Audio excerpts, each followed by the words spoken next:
इगतपुरी नगरपालिका शहराची प्रभाग रचना जाहीर करण्यासाठी मुख्याधिकारी सोमनाथ आढाव यांनी पत्रकार परिषद घेऊन सविस्तर माहिती दिली।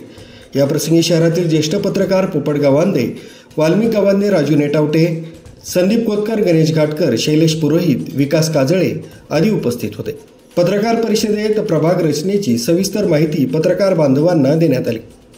अधिक माहिती मुख्याधिकारी सोमनाथ आढाव यांनी दिली। नमस्कार।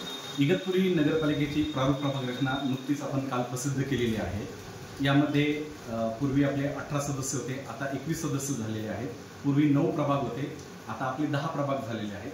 त्यापैकी 9 प्रभाग हे 20 सदस्यीय आहेत आणि एक प्रभाग हा आपला त्रिसदस्यीय आपण या ठिकाणी तयार केलेला आहे। साधारणतः 18 ते 31 या दरम्यान हरकती व सूचनांसाठी आपण प्रारूप प्रभाग रचना नागरिकांसाठी खुली केलेली आहे।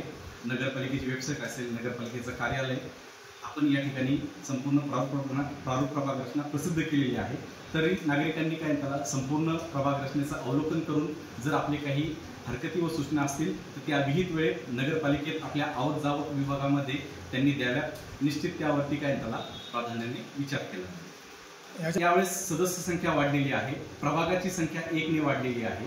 त्यामुळे निश्चित मागील जी काही आपली 17ची प्रभाग रचना होती त्यामध्ये प्रत्येक प्रभाग रचनेमध्ये थोडा भाग आपल्याला कमी करून 10 प्रभागांची या ठिकाणी काय त्याला रचना करावी लागलेली आहे। आपण जी शेवटची जनगणना लगतची म्हणजे 2011ची जी काही आपली जनगणना आहे तीच आपण या ठिकाणी कन्सिडर केलेली आहे।